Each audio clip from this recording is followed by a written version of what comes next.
What is going on, YouTube? It is Zaya here from Ascent Sports, joined by Brenden, and we are back Oh, with another series reaction. Today, of course, judging by the title, we watched the first episode of Hard Knocks. Brenden, just overall quick point summary. In one word, how was the first episode of Hard Knocks? What do you think? Aaron Rodgers. You know that is two words, but hey, that is a smart summary because to be honest, we got a lot of Aaron Rodgers, we got a lot of hype Jets fans, we got a lot of hype Jets players. It was really cool to see. Hard Knocks always does this with like the in-depth look at the players and like the conversations they had. There was a lot of Aaron Rodgers talk in this first episode.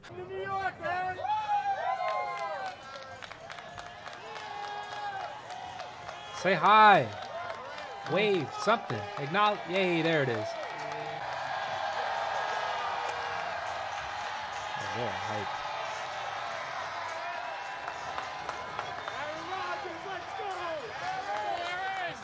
Yeah, I haven't seen this before, have you? Look at Zach. I don't know how deep into training camp this is because it seemed like it was, first day there and then like in the next scene they were already playing a game. So they definitely kind of skipped around a bit. But if you just take it at face value, the Jets, they loved Aaron in 10 minutes. It took 10 minutes for Aaron Rodgers to take over the Jets. And in that same breath, Zach Wilson, they did talk about Zach Wilson a little bit. We got some Zach Wilson cameos, a lot of Aaron kind of mentoring Zach Wilson, but there was a lot of wow, we got a quarterback now. A lot of wow, did you see that throw? Wow, like I've never played with a quarterback who can do that. And like Zach Wilson is 2 feet away. Brenden, what do you think about the treatment of Zach Wilson, and is it deserved? Because you remember last year in the middle of the season, I think there was like Zach Wilson was like blaming the defense or something like that. It wasn't my fault. And we even saw in this episode, he made a throw that maybe was a bad throw, and he was like, "Did the receiver slow down?" What do you think of Zach Wilson? Does he deserve this treatment, Brenden? Thinking entirely, maybe a little bit, because in all honesty, if we're being like serious, like yeah, like he's definitely, Oh, without a doubt, nowhere close to Aaron Rodgers level. But I've seen some reports and I even seen a little bit of, I guess, flashes in this. Apparently he's looking like at least like better, like not like someone should trade for him. Maybe that those are just like what the reports are trying. They're trying to get rid of him. mm-hmm. But yeah, I think just there's a lot of Aaron Rodgers praise and like you said, like we finally get a quarterback. Like the fans were hyped, the players are hyped. And it is Aaron Rodgers, but Zach Wilson like being like Ah, can't feel the greatest, and they're kind of. I feel like you got a little dog piled indirectly even in this, so not want to be in Zach Wilson's position. But hey, I think he is getting mentored by Aaron Rodgers yeah. a bit more than I think people expected. By the time you reset, you gotta be throwing that one. Or you gotta be reset and throwing back to that. If you're so athletic, once you get to your second hits, if you haven't thrown, you gotta be moving. Aaron, what do you got? So yeah, that maybe after Aaron's time is done, maybe Zach Wilson can finally be the face of the franchise. Hey man, like they only showed week one. We've only had 1 week of the preseason. Like, can Zach Wilson beat out Aaron Rodgers? Just can he? Are we gonna be objective? If Zach Wilson is playing like the better quarterback, does he start week one for the Jets? Now we know that that's not gonna happen. But if you're Zach Wilson, you got to go into it thinking like this, man. Like, and they're killing him. They're killing him. Zach, I'm sure Zach is aware, but Zach, the Jets fans are not the happiest with you. Jets teammates maybe now are back to normal, but I remember it wasn't ending well, and they did all this to essentially replace you. So I mean, I can't feel great for Zach, but at the same time, he can only get better. And on top of that, like this is Aaron Rodgers. It's not like they replaced him with random quarterback Derek Carr, who's good. Derek Carr's solid, but like he's not as established as Aaron Rodgers is. Better than Zach Wilson, of course, but just like the benching or it all, like for it to be Aaron Rodgers who you're getting benched for, I feel like you got to be like, all right, like you got me there. Kind of similar to a Kyle Trask situation when Tom Brady was there. It's like, all right, now Baker's there as their quarterback, and they're kind of duking it out. It's a real competition. So with all that said, it is Aaron Rodgers. It's not like they replaced him with a guy who hasn't won anything, So it is what it is. There was also, I'm probably going to show this clip. Hopefully YouTube lets me do it. But there was this one throw in particular. There were a lot of Aaron Rodgers throws, but there was one throw in particular where he just like chucked it up and it went right into this little ass net. Like that shit was crazy. Okay. Here we go. Set. Oh, okay. All right. All right, buddy. Yeah, they might the only bucket. Super Bowl. Yeah, Yeah, they might be pretty stacked, not That's gonna all. lie. And it looked like it was first try, and it looked like Zach Wilson didn't get a try at that game, but he did get to play the other games. We saw pylon, cornhole or some shit like that. They were throwing the ball at the pylon and saying jokes between all the quarterbacks. And like Brenden mentioned, like I've mentioned, Zach's been getting mentored a lot by Aaron. So I mean, he's still a part of it. He's still in the fray, and honestly, depending on how the season goes, probably Jets fans are hoping that this is as far as like the Zach Wilson story goes, is in this Hard Knocks episode, or in these Hard Knocks episodes. Like once the actual season starts and Hard Knocks is gone, like who knows if we'll hear about Zach Wilson again. So it is cool to kind of get one more chance, one last look before he is in backup purgatory for however long Aaron's gonna play. Battles in general, one position making another position better. We saw Garrett Wilson versus Sauce Gardner. And of course, I knew that they were both on the team. Of course, I knew that they both won Rookie of the Year for their side of the football. But I just really didn't put it together that the Jets have them both right now, and like, they literally both won the Rookie of the Years. Like that is an insane dynamic that is very cool to see, and we saw a lot of Garrett Wilson and Sauce Gardner. Still, he has to hone his game. That's where teammate Sauce Gardner comes in. Last year, the cornerback was named Defensive Rookie of the Year. That's crazy they have them both. Practicing against each other makes them both better. I know these shows tend to do this. Like they kind of get you a little more like with the in-depth look. They kind of get you a little more hyped with the team. But I don't know. I'm starting to really see like if Aaron still like got this in the tank, he's looking good. Like if they got some pieces. Let's not forget Breece Hall either. It was like running and he's coming back. Like I don't know. Maybe the Jets. Like I'm not one to just throw out like Super Bowl, but like. Maybe the playoffs, maybe the division. We'll see. I think if you want to see our prediction, look at this. You can check that so out clean on the channel with other ones. But I had them pretty decent.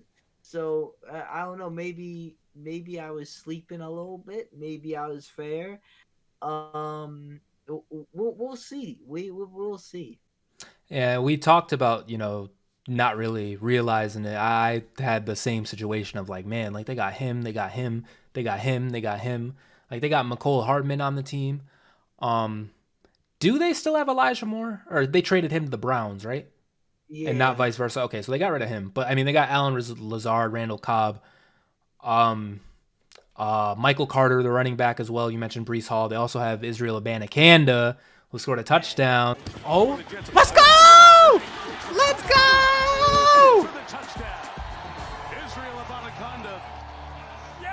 Like he's a weapon right there, Pittman. We saw some things that like I've heard about this off season, and they didn't get like go into too much more detail, but I was glad it was addressed. The one thing was the Sean Payton comments. I did hear about that, and we saw Aaron's response and whatnot. So just the media responses, and that kind of crazy, but definitely hyped up their game more, because before that, were you really caring about Jets versus Broncos? Yeah, no. Like this? No, but now it's a game to watch. And it's like the worst coaching job ever. I get it. They did not have a good run of it, but I don't know. Just to say that, like, how do you know that? You were watching, like, taking notes, like, oh, I know this. Like, I don't know. I mean, granted, he probably has some stories too, but it seemed a little crazy. It seemed a little like it's me and you, Brenden, we're friends, and then a girl comes around and all of a sudden I'm dunking on you when the hoes get around. It's like, bro, what do you mean? Like, you got the job already, Sean. Like, you got the job, you signed the contract. It is what it is. So that's my take on it. Definitely a very interesting thing from Sean. But yeah, it was cool to see. It was cool to see how that fired up the team. It's cool to see how close the team is from how the episode is shown. Granted, Hard Knocks is very good at like having these clips and making you think this team is close, and then it turns out they're not. But I think they did a good job. Really though, it summed up. We also forgot about the narrator. The narrator, we got a face to the name. Second half of the episode almost is the first preseason game, and that's where we mentioned we saw the Israel Abanikanda touchdown. Shout out to him. We saw a few players on the Jets, like on defense. I forget the linebacker's name already, but he made a play. He got like an interception, and he was Chaz Surratt. Shout out to Brenden for really watching. He got an interception. Maybe he's going to make the team. It seemed like him and Robert Saleh are close. So that was cool to see. We saw the lights go out, and we even saw Aaron Rodgers call up a deep pass for Zach Wilson. Now, he probably, from what it was showing, like, they were all like Robert Saleh, all the coaches and stuff, like we're all, talking, and then Aaron like also gets to talk too. So what I think happened is the play gets called, Aaron sees what the play is, and then just kind of slips in. Yeah, throw it to Malik.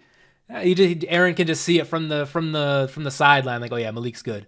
And I don't know if Zach Wilson didn't know that. I don't know if he wasn't gonna throw him to him before, and like now he did. But just the difference between having the Zach Wilson versus Aaron Rodgers, he's seeing this shit from the sideline. On a new team on the first quarter in the preseason. I think it's the first quarter in the preseason. In the first game, first snaps, like he's able to just recognize, like, oh yeah, Malik, you hit him. We've seen teams he overhyped, like a lot of Browns teams overhyped low key last year. The Chargers, the Broncos, definitely. Yeah. So we've seen overhyped. I think the one time it didn't really like get overhyped and it worked was when Tom Brady went to the Bucks and then Gronk came and they just won the Super Bowl. Won the Super Bowl. Is this that same situation? Who knows? Is this like a Browns Broncos 2.0, or is this the Tampa Bay Bronco, or is it their whole? It's completely new, different. They're the Eagle. We're just the Crows. Oh my goodness, the Eagles and the Crow. That very beginning of the episode, Brenden. I'm glad you brought that up. That was a amazing analogy from Robert Saleh. Amazing story. Granted, I don't really know much about Robert Saleh, so I don't know if he's telling these same stories when Hard Knocks isn't there. But I'm glad he told it that time and when we got to see it. But some overall points. Once again, Hard Knocks, I think, has done it again with the excitement of random team that really I don't, necessarily care about, but now I do. I'm excited to see, more episodes of this, and I'm going to be excited to watch the Jets into the season. What we said about got me thinking about Robert Saleh, like, you don't know, like, if he's always like that or just for the camera. That's kind of why I was kind of thinking, like, so some people like kind of ragged on Aaron Rodgers for being, I guess, like arrogant, selfish, like all for him. But like we saw him, really kind of like be a team player, and be like with the team, and mentor Zach Wilson as well. I mentioned, but do you think there's a chance he's putting that on for Hard Knocks, or is that the real? There's just like everyone chatting, they don't know anything. That this is the real Aaron. Yeah, I mean, there's a chance. There's a chance that Aaron is like that with other people too. Like, for example, on the Pat McAfee show, like he could be faking it then too. That he's like this guy, this nice guy, and like, maybe he's not. I don't know.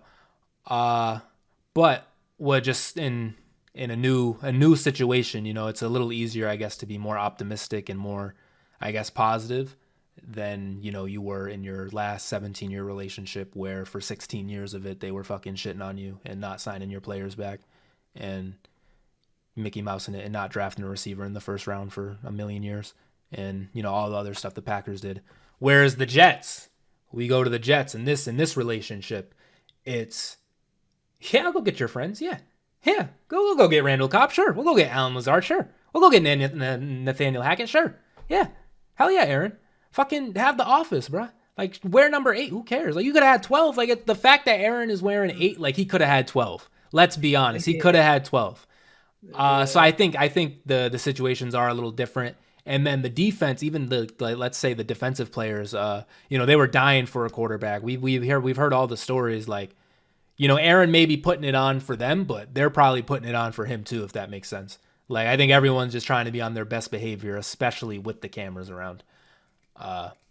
Who knows though if we will ever see Aaron Rodgers uncut, unfiltered, what is it, a fly on the wall view? Because we need answers to this. And is Aaron an asshole? Just the stigma. Yes, the Packers, they didn't draft a wide receiver in the first round for like whatever, really. Yeah, no. For when Aaron Rodgers there, but the thing about that is, Aaron Rodgers wanted all those receivers to come to the Jets. Or at least he got Alan Lazard back. Yeah. He got Randall Cobb back. Like, I'm sure if Marquez Valdez-Scantling was on the Chiefs, I feel like maybe he'd want him too. But like, I don't know. It seems like he didn't like hate the wide receivers. So no, that's not much of a thing as people say, as he says. But I think the first round receiver thing is just kind of like a headline point of it all.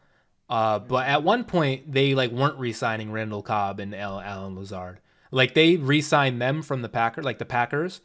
They got them like kind of a year or two after they already got rid of him. You remember? And like once Aaron was like, I'm not gonna play and being a diva about it, that's when they go get Randall Cobb back and shit. So I think definitely both sides have faults. I was just kind of trying to, I don't know, like speak for Aaron or whatever, just take Aaron's side, like trying to give his perspective of it. But he definitely did his own things too for that Green Bay relationship to not be the best. For example, the Packers are trying to figure out what they're doing at quarterback, and this dude Aaron is in a forest, in a cabin, no Wi-Fi, no internet for a week. And then when he comes out of it and the Packers moved on, he's like, what? Like, what do you mean? Like, we just spoke on the phone last week and it was good. But now this week it's like you want to trade me. Like, what's that all about? So Aaron, he can say it all. He can say all he wants, but he definitely, had a part to play too. But overall, maybe he's not as bad as everybody says. Who knows, man? But I think that is going to do it for this video. If you guys enjoyed and would like to see the reaction/review of episode 2, be sure to hit that subscribe button, ring the bell for notifications. Also, as Brenden mentioned, we are in the middle of giving our record predictions for the upcoming 2023-2024 season. So if you would like to check those out, the Jets video is already uploaded. That is on the channel. If you would like to check out the other teams, be sure to check out the other videos as I mentioned. This has been Zaya. That has been Brenden. And this has been Ascent Sports. No look pass. Oh, there was a lot of no-look passes, Brenden. Thank you. Mad no-look passes. No-look pass to the next episode. That's how I'm going to end it. I have